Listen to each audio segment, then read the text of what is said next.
दोस्तों, श्रीमद् भगवद गीता यह पवित्र ग्रंथ है। सदियों से लोगों को जीवन का सही मतलब, उद्देश्य और कर्म का ज्ञान देकर अपने जीवन में उन्हें सही राह दिखाने में सफल रहा है। इसलिए आज इस BRV चैनल पर भगवान श्री कृष्ण द्वारा दिए गए महत्वपूर्ण विचारों को आपके लिए लाए, ताकि यह आपके वर्तमान और भविष्य के सभी दुखों और कष्टों का निवारण करने में आपकी मदद कर सके। इसलिए इस वीडियो में एक भी विचारों को मिस मत कीजिए और इस वीडियो को पूरा अंत तक सुने। जिसने मन को जीत लिया है उसने पहले ही परमात्मा को प्राप्त कर लिया है, क्योंकि उसने शांति प्राप्त कर ली है। ऐसे मनुष्य के लिए सुख दुख, सर्दी गर्मी और मान अपमान एक से है। जो दान कर्तव्य समझकर बिना किसी संकोच के किसी जरूरतमंद व्यक्ति को दिया जाए, वह सात्विक माना जाता है। ईश्वर, ब्राह्मणों, गुरु, माता पिता जैसे गुरुजनों की पूजा करना तथा पवित्रता, सरलता, ब्रह्मचर्य और अहिंसा ही शारीरिक तपस्या है। भगवद गीता के अनुसार नरक के 3 द्वार होते हैं: वासना, क्रोध और लालच। भविष्य का दूसरा नाम है संघर्ष। हे अर्जुन, परमेश्वर प्रत्येक जीव के हृदय में स्थित है। हे अर्जुन, जो बहुत खाता है या कम खाता है, जो ज्यादा सोता है या कम सोता है, वह कभी भी योगी नहीं बन सकता। जो मुझे सब जगह देखता है और सब कुछ मुझ में देखता है, उसके लिए न तो मैं कभी अदृश्य होता हूँ और न वह मेरे लिए अदृश्य होता है। मैं हर जीव के हृदय में परमात्मा स्वरूप स्थित हूँ। जैसे ही कोई किसी देवता की पूजा करने की इच्छा करता है, मैं उसकी श्रद्धा को स्थिर करता हूँ, जिससे वह उसी विशेष देवता की भक्ति कर सके। जो महापुरुष मन की सब इच्छाओं को त्याग देता है और अपने आप ही में प्रसन्न रहता है, उसको निश्चल बुद्धि कहते हैं। जो विद्वान होते हैं वो न तो जीवन के लिए और न ही मृत के लिए शोक करते हैं। जीवन न तो भविष्य में है न अतीत में, जीवन तो इस क्षण में है। हे अर्जुन, जो जीवन के मूल्य को जानता हो, इससे उच्च लोक की नहीं अपितु अपयश प्राप्ति होती है। खुद को जीवन के योग्य बनाना ही सफलता और सुख का एकमात्र मार्ग है। हे अर्जुन, जो पुरुष सुख तथा दुख में विचलित नहीं होता और इन दोनों में संभाव रहता है, वह निश्चित रूप से मुक्ति के योग्य है। जिस प्रकार मनुष्य पुराने कपड़ों को त्याग कर नए कपड़े धारण करता है, उसी प्रकार आत्मा पुराने तथा व्यर्थ के शरीरों को त्याग कर नया भौतिक शरीर धारण करता है। हे अर्जुन, तुम्हारे तथा मेरे अनेक जन्म हो चुके हैं। मुझे तो वो सब जन्म याद है, लेकिन तुम्हें नहीं। जो कर्म को फल के लिए करता है, वास्तव में ना उसे फल मिलता है, ना ही वो कर्म है। कर्म करो, फल की चिंता मत करो। फल की लालसा छोड़कर कर्म करने वाला पुरुष ही अपने जीवन को सफल बनाता है। जो मनुष्य कर्म में अकर्म और अकर्म में कर्म देखता है, वह सभी मनुष्यों में बुद्धिमान है और सब प्रकार के कर्मों में प्रवृत्त रहकर भी दिव्य स्थिति में रहता है। गुरु दीक्षा। बिना प्राणी के सब कर्म निष्फल होते हैं। अपने अपने कर्म के गुणों का पालन करते हुए प्रत्येक व्यक्ति सिद्ध हो सकता है। यज्ञ, दान और तपस्या के कर्मों को कभी त्यागना नहीं चाहिए, उन्हें हमेशा संपत्र करना चाहिए।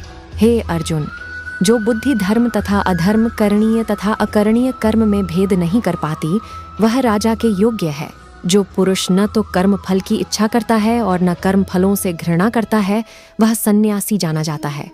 जो मनुष्य अपने कर्म फल प्रति निश्चिंत है और जो अपने कर्तव्य का पालन करता है, वही असली योगी है। मनुष्य जो चाहे बन सकता है, अगर वह विश्वास के साथ इच्छित वस्तु पर लगातार चिंतन करें तो। मेरा तेरा, छोटा बड़ा, अपना पराया मन से मिटा दो, फिर सब तुम्हारा है और तुम सबके हो। जो हुआ वह अच्छा हुआ, जो हो रहा है वह अच्छा हो रहा है, जो होगा वो भी अच्छा ही होगा। अगर कोई प्रेम और भक्ति के साथ मुझे पत्र, फूल, फल या जल प्रदान करता है, तो मैं उसे स्वीकार करता हूँ। जिसने मन को जीत लिया है, उसके लिए मन सबसे अच्छा मित्र है, लेकिन जो ऐसा नहीं कर पाया, उसके लिए मन सबसे बड़ा दुश्मन बना रहेगा। मैं ही लक्ष्य, पालनकर्ता, स्वामी, साक्षी, धाम, शरणस्थली तथा अत्यंत प्रिय मित्र हूँ। मैं सृष्टि तथा ब्रह्मांड, सबका आधार, आश्रय तथा अविनाशी बीज भी हूँ। जब भी और जहाँ भी अधर्म बढ़ेगा, तब मैं धर्म की स्थापना हेतु अवतार लेता रहूंगा। भक्तों का उद्धार करने, दुष्टों का विनाश करने तथा धर्म की फिर से स्थापना करने के लिए मैं हर युग में प्रकट होता हूँ। जो लोग निरंतर भाव से मेरी पूजा करते हैं, उनकी जो आवश्यकताएं होती हैं, उन्हें मैं पूरा करता हूँ और जो कुछ उनके पास है, उसकी रक्षा करता हूँ।